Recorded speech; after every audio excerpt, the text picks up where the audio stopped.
Hello बच्चों, हमारा अगला प्रश्न है जो नागरिकों के अधिकार के अंतर्गत जिस चैप्टर के अंतर्गत हम पढ़ रहे हैं। अभी हमने मूल अधिकारों का अध्ययन किया पिछले प्रश्न में कि कितने मूल अधिकार संविधान के द्वारा नागरिकों को प्रदान किए गए हैं, जिसमें हमने यह पाया कि मूल संविधान में 7 मूल अधिकार नागरिकों को दिए गए थे, जिसमें से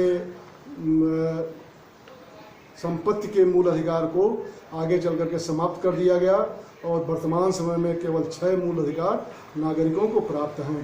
अब आपका अगला प्रश्न है संवैधानिक उपचारों के अधिकारों का वर्णन कीजिए।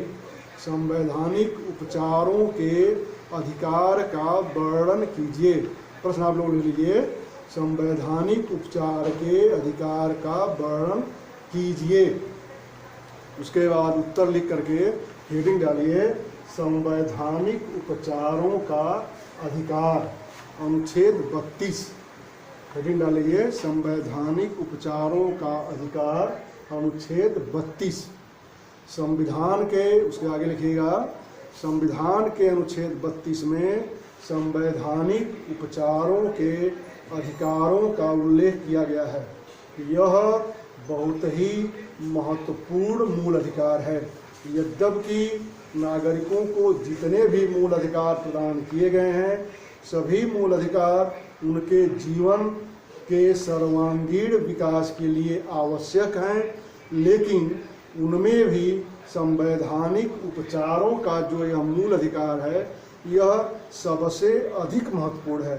कारण कि यही वह मूल अधिकार है जिसके माध्यम से हम या सामान्य नागरिक अपने मूल अधिकारों की सुरक्षा करता है। यदि उसके मूल अधिकारों का उल्लंघन होता हो तो संवैधानिक उपचारों के अधिकारों के अंतर्गत ही उन मूल अधिकारों की सुरक्षा की जा सकती है। इसके अंतर्गत निम्नलिखित 5 प्रकार के अधिकार प्राप्त हैं, यानी 5 विधियां हैं जिनके माध्यम से हम, आप या सामान्य नागरिक अपने मौलिक अधिकारों की सुरक्षा के लिए न्यायालय में, न्यायालय का तात्पर्य यहाँ उच्च न्यायालय और सर्वोच्च न्यायालय से है, उच्च न्यायालय और सर्वोच्च न्यायालय में अपने मूल अधिकारों की सुरक्षा के लिए निम्नलिखित 5 माध्यम से जा सकते हैं। जिसमें नंबर 1 है बंदी प्रत्यक्षीकरण। नंबर 1 हेडिंग डालिए, बंदी प्रत्यक्षीकरण। हेडिंग है बंदी प्रत्यक्षीकरण। बंदी प्रत्यक्षीकरण एक बहुत ही महत्वपूर्ण लेख है जो न्यायालय के द्वारा जारी किया जाता है।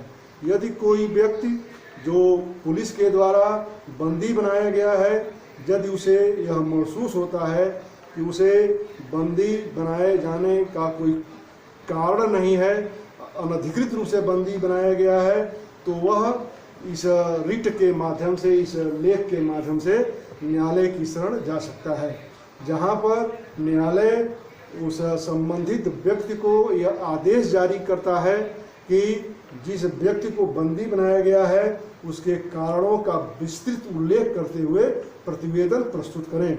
यदि न्यायालय को यह महसूस होता है कि उस व्यक्ति को बंदी बनाए रखने के कारण पर्याप्त नहीं है, तो वह उसे रिहा करने का आदेश दे सकता है। तो इस प्रकार बंदी प्रत्यक्षीकरण लेख भी एक बहुत ही महत्वपूर्ण लेख है, जिसके माध्यम से गैर कानूनी तरीके से बंदी बनाए जाने वाले व्यक्ति को न्यायालय का संरक्षण प्राप्त होता है। अब दूसरा है परमादेश लेख। दूसरा है परमादेश लेख। यदि कोई अधिकारी अपने दायित्वों का उचित निर्वहन न कर रहा हो और उसके इस कृत्य से किसी व्यक्ति के मौलिक अधिकारों का हनन हो रहा हो, उल्लंघन हो रहा हो, तो वह इस परमादेश लेख के माध्यम से, मैंडमस रिट के माध्यम से सर्वोच्च न्यायालय या उच्च न्यायालय उस अधिकारी के उस कृत्य पर, उस कार्य पर रोक लगा देता है और इस प्रकार संबंधित व्यक्ति के मौलिक अधिकारों की सुरक्षा होती है। तीसरा लेख है प्रतिषेध लेख। तीसरा है प्रतिषेध लेख।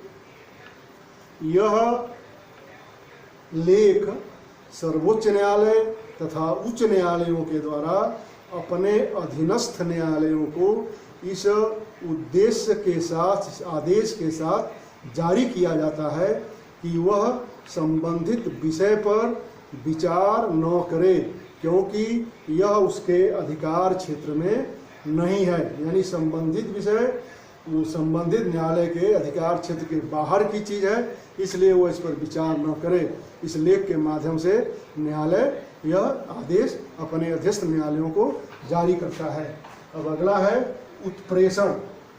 अगला है उत्प्रेषण। अगली हेडिंग डाल लीजिए, उत्प्रेषण। इसके अंतर्गत सर्वोच्च न्यायालय तथा उच्च न्यायालय अपने अधीनस्थ न्यायालयों को के आदेश को रद्द कर देते हैं जो उनके दृष्टिकोण से अपने अधिकार क्षेत्र के बाहर जाकर के उन न्यायालयों ने इस आदेश को जारी किया था। अब अगला है अधिकार परीक्षा। अधिकार परीक्षा हेडिंग डाल लीजिए, अधिकार परीक्षा।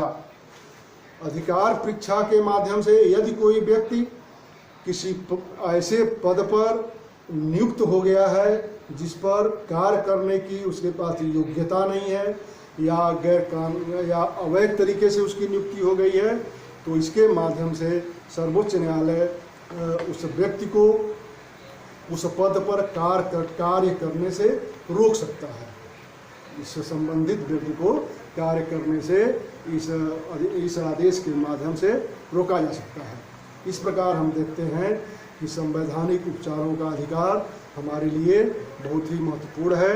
महत्वपूर्ण तो सभी अधिकार है, लेकिन यह वह अधिकार है जिसके माध्यम से हम अपने मौलिक अधिकारों की सुरक्षा कर सकते हैं।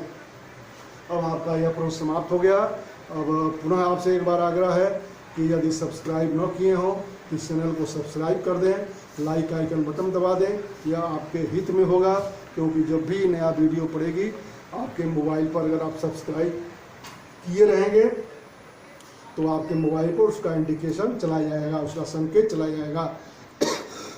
आपको प्रतीक्षा नहीं करनी पड़ेगी कि सर जी का वीडियो आया है कि नहीं आया है। बहुत बहुत धन्यवाद आपको।